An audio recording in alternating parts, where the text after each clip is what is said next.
Well, that was pretty interesting.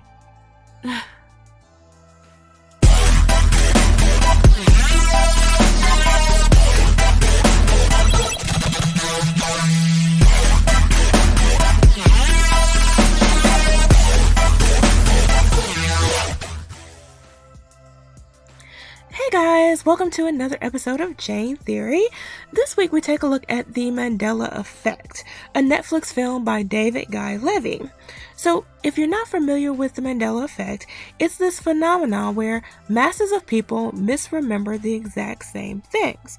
The most popular of these are the shared memory of South African civil rights leader Nelson Mandela dying in prison in the 80s, or the idea that the children's book Bernstein Bears used to be called Bernstein Bears, or that there was a movie called Shazam released in the 90s starring comedian Sinbad. Of course, none of these things actually happened.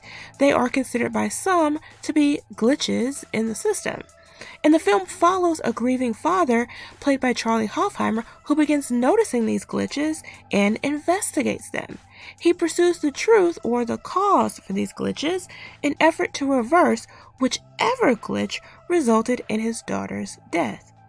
Now, this guy is a coder by profession, so he understands how computer systems operate, and so it makes sense in the scope of the narrative that he would be particularly sensitive to these particular changes. It also helps to ground the story in some semblance of logical reality and not make it feel like one extended online conspiracy video. What's great is that he seeks a scientific explanation for what he's experiencing, initially believing there to be a parallel universe or multiverse, and later concluding that it's most probably a simulation of some kind, the very thing with which he is most familiar, and, strangely enough, is a real-life concept. I'm not kidding. Google it if you don't believe me.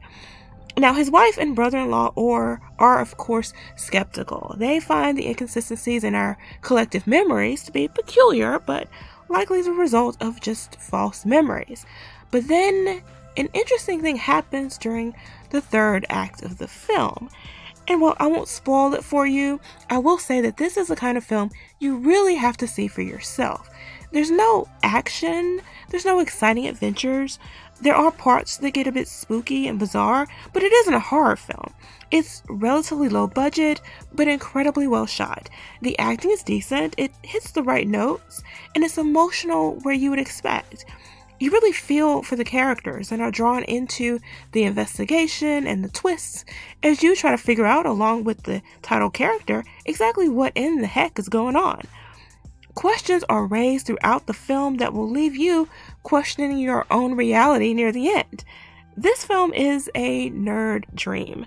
If you like deep theoretical discussions about quantum physics and whether our reality is in fact reality, you'll enjoy this film. I know I did.